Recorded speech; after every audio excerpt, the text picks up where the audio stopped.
بھی آپ کہتے ہیں کہ آپ کا تعارف اسی جماعت سے ہونا چاہیے. اچھا سر، وجہ کیا ہے کہ میں یہ باتیں سننے کے لیے یہ باتیں مجھے سننی تھی. مطلب آپ نہیں، ہر ایک صحافی کو یا اینکر کو تکلیف ہوتی ہے کہ میرا تعارف کیا کرائیں، لیکن اپنوں کی ہی آتو یہ باتیں، یہ وقت، یہ سما میں نے دیکھنا تھا. اچھا لیکن سر کیا وجہ ہے کہ آپ سے پرانے لوگ اس جماعت کے اندر موجود ہیں لیکن جو ڈیڈیکیشن آپ جیسے لوگوں کی ہے وہ ان پرانے لوگوں میں نظر نہیں آتی؟ کیا وجہ ہے اس کی ویسے؟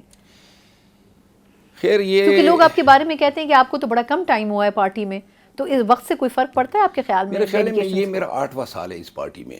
8 سال زندگی کا ایک مطلب ہے کہ بڑا عرصہ ہے. اور میں یہ عرض کروں، آپ کا یہ سوال بڑا جو ہے کمپلیکیٹڈ ہیں کہ اس کو میں، لیکن مختصر میں اتنا کہوں گا کہ پاکستان تحریک انصاف جو ہیں، اگر اس کی ہسٹری آپ دیکھیں تو یہ یا تو اقتدار میں تھی یا عدم اختلاف میں تھی، لیکن ایسی قیامت اس پہ کبھی گزری نہیں تھی.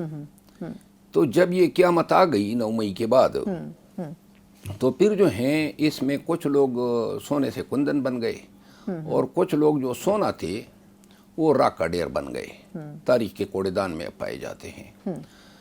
لیکن ایک چیز ہے وہ یہ تھی کہ پی ٹی آئی کے ورکر یا لیڈر کی، جو ورکر کی تو میں بات نہیں کروں گا کیونکہ ورکر نے تو اب ثابت کر دی ہے، لیکن پی ٹی آئی کی جو لیڈرشپ تھی یا ایلیٹ کلاس تھا، اس کی تربیت جو ہے مزاحمت کی کبھی ہوئی نہیں تھی.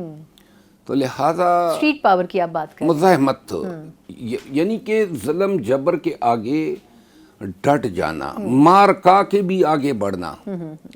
تو لہٰذا یہ حالات جب آئے تو لیڈرشپ میں سے بہت سے لوگوں نے اسی میں پناہ ڈھونڈی کہ انڈر گراؤنڈ چلے جائے یا پھر پریس کانفرنس کر کے علیحدگی اختیار کر لیں.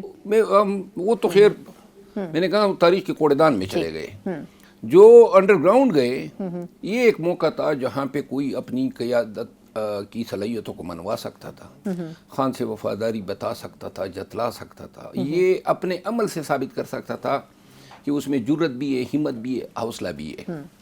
میرے لیے میدان خالی تھا کیونکہ کوئی مقابلے میں تائی نہیں، کم نہیں تھی، تو ہم نے اکیلے ہی سرپٹ گھوڑا دوڑایا اور ہم ریس جیت گئے. بالکل، کیونکہ میرا یہ اعتقاد ہے یہ جو شاخ پہ پرندہ بیٹھا ہوتا ہے نا، اس کو شاخ کی کمزوری سے کہیں زیادہ اپنے پروں کی صلاحیت پہ اعتماد ہوتا ہے. بالکل ہمیں اپنے اوپر اعتماد تھا. تو لہٰذا یوں جب کوئی نہیں نکلتا تھا ریلی لے کے، تب آپ لوگوں کو لے کے نکلتے تھے. ہم نے وہ وقت بھی دیکھا ہے. جب یہ وقت گزر گیا اور 8 فروری کے بعد یہ باہر آ گئے تو سب سے پہلے تم گئے جرت، مجھے انہوں نے نوازا، مجھے غدار کہہ دیا. پھر آپ نے دیکھا 1 سال میں پی ٹی آئی کے آفیشیل میڈیا نے مجھے ٹرول کیا، گالم گلوچ دی. ہر وہ کوشش کی گئی کہ پی ٹی آئی کی ورکر کے سامنے میری تضحیک ہو، عوام کے سامنے میری بے توقیری ہو، اور اسی کا تسلسل ہے کہ 3 دفعہ جو ہے نکالا گیا ہوں، شوکاز پہ شوکاز، اور آگے سے کوٹ کیا جاتا ہے کہ نظم و نسق، یعنی کہ ڈسپلن کی خلاف ورزی. اب یہ ایک سیاسی پارٹی ہے، یہ کوئی پلٹن یا رجمنٹ تو نہیں ہے کہ جس میں ہمیں کسی نے یہ سکھایا ہو کہ دستہ حسان باش اور دستہ ہوشیار اور دستاں دائیں دیکھ اور بائیں چل. ہماری یہ تربیت تو نہیں ہوئی، ہم تو سیاسی ورکر ہیں. تو لہٰذا انہوں نے جو ہیں یہ ہوشیار باش اور حسان باش میں انہوں نے جو ہے اسی نام پہ میرا دڑن تختہ کرنا شروع کیا. اور اب میں اتنا پک گیا ہوں اور اتنا ڈھیٹ بن گیا ہوں کہ اب نتائج کی فرق تو وہ کہتے ہیں نا، انہوں نے ہمیں مکمل گیلا کر دیا ہے. تو لیکن آپ پارٹی چھوڑنے پہ ابھی بھی اگریڈ نہیں، یعنی آپ کی باتوں سے گفتگو سے یہ لگتا ہے کہ آپ ابھی بھی اس بات پر قائم ہیں کہ پی ٹی آئی کی اونرشپ آپ لیتے ہیں، جماعت کی اونرشپ آپ لیتے ہیں، آپ صرف لوگوں سے خائف ہیں. جو میں دیکھیں، جماعت، پی ٹی آئی اور خان،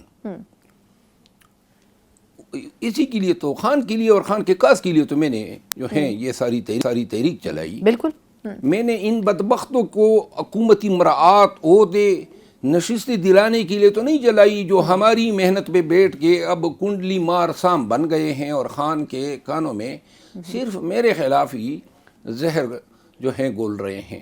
کون لوگ ہیں وہ آپ کے خیال میں سے جو پارٹی کو لیڈ کر رہے ہیں یا جو پس پردہ پارٹی کو چلا رہے ہیں؟ پس پردہ دیکھیں، لیڈ کرنے والے جو ہیں ان کی تو بس یہی ہے کہ خان تک جیل تک چلے جاتے ہیں اور واپس آ جاتے ہیں. جو پس پردہ قوتیں ہیں وہ تو اصل صحیح معنوں میں 1 سال سے انہوں نے پارٹی کو ٹیک اوور کیا ہوا ہے. نہیں پس پردہ قوتوں سے کیا مراد ہے آپ کی؟ یہ وہی لوگ ہیں جو خان کے بہت قریبی ہیں اور وہ سمجھتے ہیں کہ کوئی ان کے خلاف منہ کھولے. جو آپ کو لگتا ہے کہ غیر سیاسی ہیں ویسے بنیادی طور پر، آپ ان لوگوں کی طرف اشارہ کر رہے ہیں؟ غیر سیاسی تو اس طریقے سے نہیں ہوئے کہ ساری سیاست ہی وہی کر رہے ہیں. پارٹی میں یہ جو آج کل اکاڑ پچاڑ ہیں، یہ جو فلاں کا یہ کرنا ہے، کے پی میں 10 وزیروں کو انہوں نے دڑن تختہ کیا، اور آج کل یہ 2 کام ہو رہے ہیں، کسی کو عہدہ دلانے ہیں، پینیٹریٹ کرانا ہے، اور یا کسی کو جو ہیں گرانا ہے.